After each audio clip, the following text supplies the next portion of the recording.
I'm not sure who needs to hear this, but interfaces are not a replacement for casting. Now, stick around to find out why.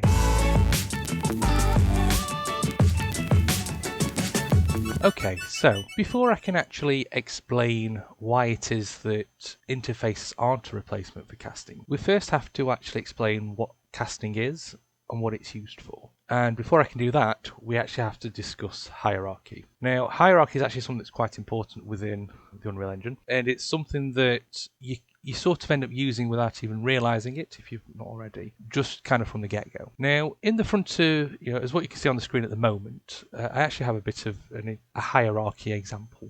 Is probably the best way to put it.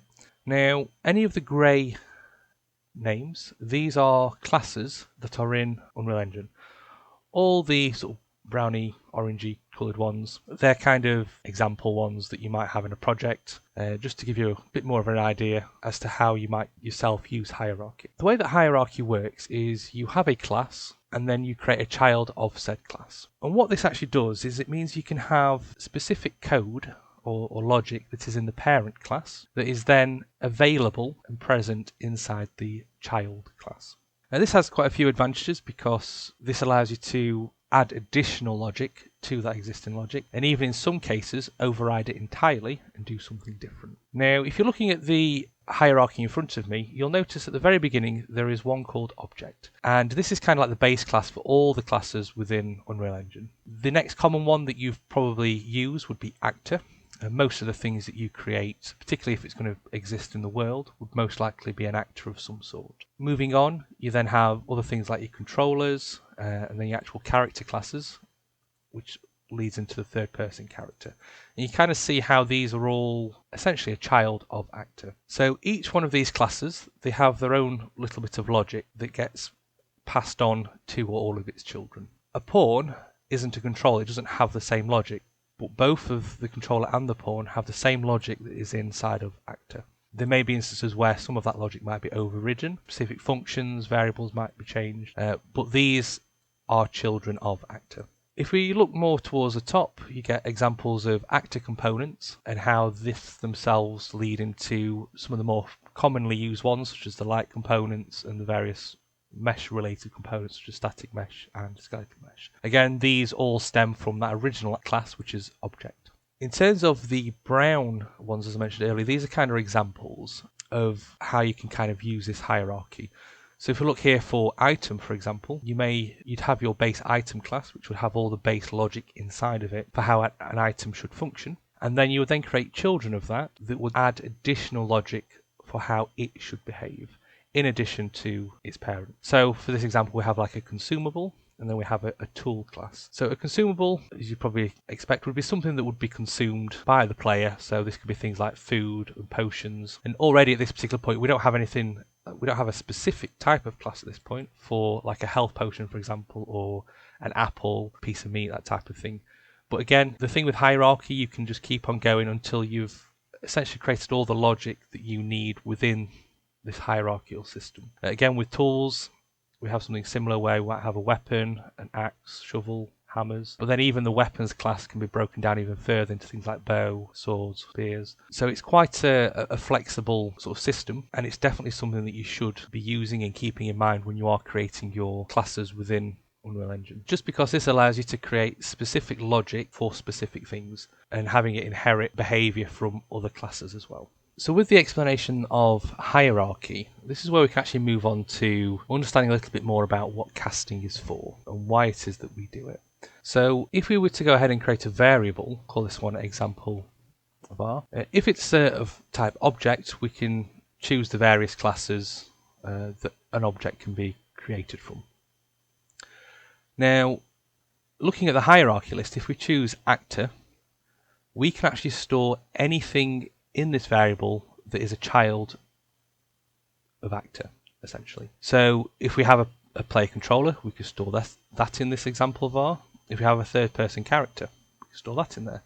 If we have this bow that we have here, which is one of the items, we could store that within the actor class as well. When we store an actor in a variable such as this, so an object, shall I say, within a variable such as this, the object itself doesn't change. it's still a bow or the third person character, it's still a player controller. The only thing that's changed is the label that we have on that variable. So with the variable itself, because it is type actor, we only have access to the variables within that class that are specific to the actor and its parent. So in this case, object and actor. Now, if we actually wanted to store the third person character in there, that's perfectly fine. But if we wanted to call a specific function that's from the third person character class, we would then have to cast to it. So that's where we essentially check the actual type of the object that is stored within the actor variable, and if it is, it kind of returns an updated reference in a sense with a different label with it. So for example, if we pull from the example var and we do a cast to a third person character, you can see this output pin here, and this is the updated reference. So when it comes in, what it'll do, it'll get the object that's stored within this this variable, and it will actually check what it is. So is it of type third person character? If it's not, it will fire on the cast failed pin, but if it is, then it will return on the true pin. Now, the thing about casting is I could actually get the same thing here and cast to character. Now, assuming I've actually got the third person character stored in this example var, you'll notice that the character is one of the parents of the third person character. So when we actually cast, this casting will also succeed because the object that's stored in there has the logic to this the actual character class, which allows us to call specific functions from that class. With this specific reference here to the third person character, this will also have access to the same functions and variables that you'd get from this one, assuming they're not set to private, something along those lines. It's just something to be aware of. And this is where being smart about what you cast to can be quite useful. Because, for example, you may have something stored in an actor reference, but then you need to do something that is specific to the character. So, for example, add movement input. So we have the access to it there, and this function itself is actually inside the pawn, as you can see.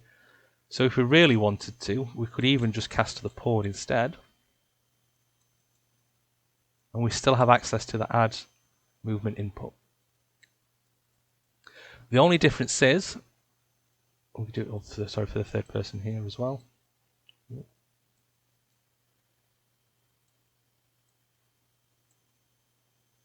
So these would all function exactly the same with the same object stored in this variable.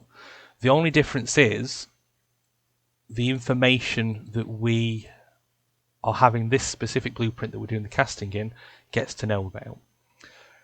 In a lot of cases, specifically with your third person characters or things like that, if you're using good hierarchy, chances are you probably don't always need to actually get this specific class type that the player is using, or even the object that's in the world that you might be interacting with, because if you're using a base class, you could probably call all the relevant functions you need in that base class. For a lot of people, specifically if you're quite new to Unreal Engine, you've probably watched quite a lot of tutorials and read up on casting, and you've probably heard that you should avoid casting because it's expensive. Now, this itself is a little bit misleading, and it doesn't paint the full picture of what what's actually happening. So when we say that casting is expensive, we're not referring to the act of casting itself. What we are referring to is the hard reference that casting creates.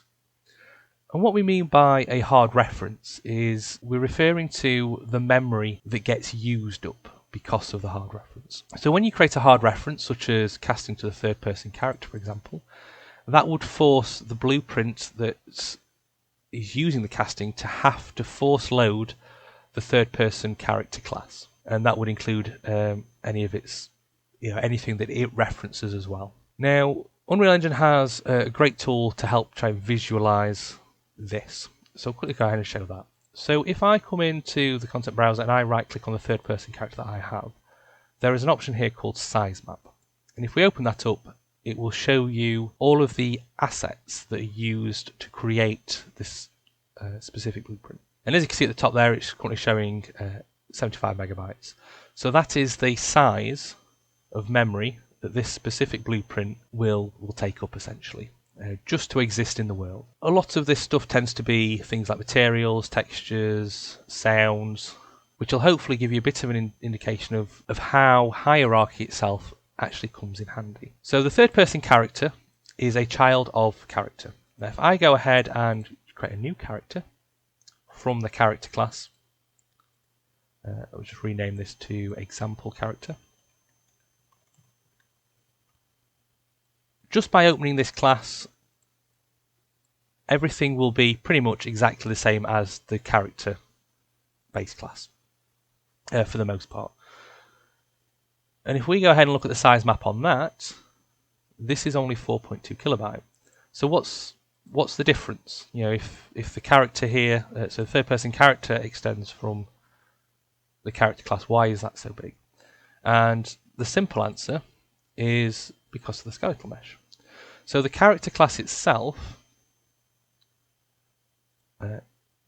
it has the static mesh component in it, but it doesn't have a default skeletal mesh asset set. And this is quite useful when dealing with hierarchy because it allows you to have something set up but not specify an asset and allow your the children of that class to decide what it should be. And this has a great advantage of being able to then cast, in this case for example, to the character class whenever you need to get the skeletal mesh without having to force load the skeletal mesh that it uses. So if we was to look at the size map, again, just on the example character, as you can see, it's quite small. But the moment we then select a skeletal mesh, we save and compile, and we look at the size map again, you can see that's now forcing all of the skeletal mesh stuff to be loaded, which obviously that's kind of what you'd expect. It's being used. That's what you want. But when you have stuff referencing it, this is where you want to think more about how you're actually casting to it. Because this, for example, this hierarchy example blueprint that I've got here, there's currently 3 ways to do some casting. So if I just create a quick custom event and just connect it to, say, the bottom one to start with, and we look at the size map for this hierarchy example, you'll see that the size is 38 kilobytes. If we were then to unhook it from the bottom one and actually put the caster character in the execution chain, just so you're aware, if it's not connected to the pin at the front, then the node just gets ignored. So if we look at the size map again, still 38 kilobytes. But then the moment we hook it up to this one here, the third person character, you'll see the size map has now jumped. And the reason why is, again, because the third person character, it specifies a skeletal mesh. So this is where your hierarchy itself is, and certainly understanding it can be very useful, because if all you're wanting to do is something that isn't actually specific to that class, like the third person character class for example, you probably can quite easily get away from casting to one of its parents instead, which means you can reduce the footprint of the required classes that need to be loaded. Now, particularly in Unreal Engine, a lot of these, such as the character and pawn classes and these base controllers and actor classes, these are going to be loaded anyway. So if you can cast to just these, then you're onto a winner, because they're always going to be loaded. There's not going to be any extra memory considerations you have to take into account for doing so. But when it comes to actually creating your own custom classes, you do want to try and keep in mind how they're going to be used, and hierarchy itself is going to be then quite important. So for example, if you have, say, an infantry system, so I've got this listed here as an actor component, this is going to have to keep track of all the items that you have essentially. But having the inventory load every single item isn't feasible. So instead, what you would do is you would store all the items in a base class, such as item, because as long as the item itself is a child of the item base class, which it should be, you would then be able to store it in that specific variable. And the inventory can then cast to the item base class for the core functions that all items would have. So this could be things like setting the item name, could be the weight of the item if you go through a weight system. It could be things such as getting the icon of the item that might be used in the UI, or be the value of the item. Things like that. Stuff that would always be inside the base class itself.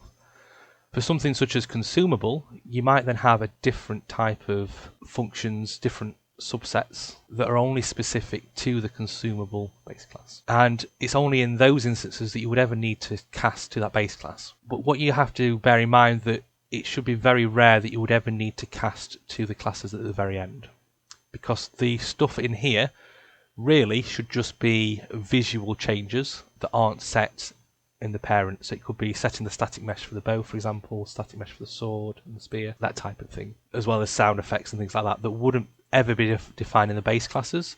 So the footprint for the base classes would be small anyway. So having those always loaded isn't going to be much of a problem. So that's just something to be aware of when using casting, and you definitely shouldn't be avoiding it because it's an integral part of Unreal Engine. So where does interfaces then come in? So interfaces are a way of allowing you to have the same function across different classes that don't share a common parent. Now, you're probably thinking, well, what does that even mean? As an example, interactions. There may be instances where you want to be able to interact with something that the only common class that they all have could be is actor, for example.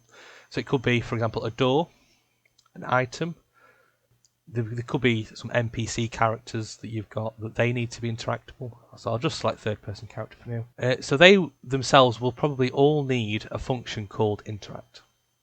And the issue you're going to have is, whilst you can create a function called interact, they're all going to be different. You're not going to be able to have a single, you're going to have to essentially cast to each one of them individually to be able to call their class specific interact. And that itself is going to cause quite a few problems, especially when, again, you're dealing with hierarchy.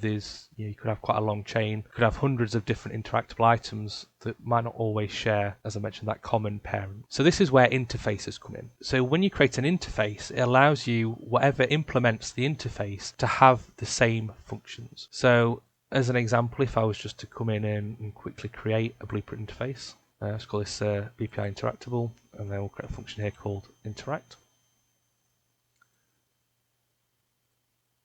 I could then, using just a bog standard actor reference, call that function, and as long as the object stored within this variable implements that interact function, it'll call it.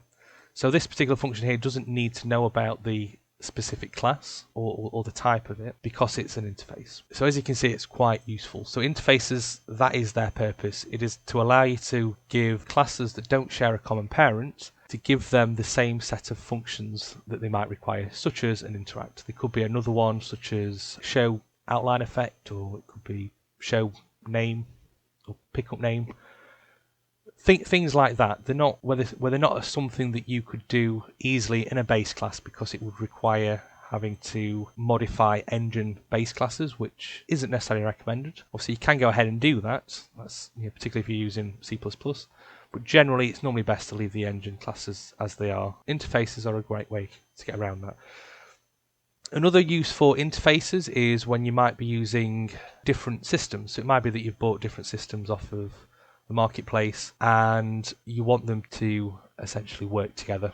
Interfaces can be a good way for them, as the name might suggest, to interface with each other without having to deal with that specific casting again. Because the moment you take it out and put it into a different project, for example, it's never going to, if you're doing specific casting, then that could break a lot of references. So interfaces can be another good way to get around that. That essentially is casting and interfaces in a nutshell. But there are a few additional things I do just want to quickly go over, just to try and help dispel some of the misinformation that's passed around in regards to interfaces. So interfaces are sort of touted as the replacement for casting because it doesn't create that hard reference. Which, you're probably thinking, oh, that's great, that's what I want. However, really, you should still be casting anyway. You just need to be a little bit smarter about how you're doing it and keeping in mind hierarchy and how you're structuring your classes. However, in terms of interfaces themselves, it's actually very easy to run into exactly the same problem that with forcing things to be loaded by using interfaces. So, for example, I've got this interactable interface here with an interact function. what I'm going to do, I'm actually going to go ahead and add an input on this, and it's just going to be a type. I'll do third person character again. Why not? Just like so. Just call that example. So we have that in there, so we can go ahead and call that. Now the thing is, if we go ahead and connect this event up to this interface, and we go ahead and look at the size map for this hierarchy example,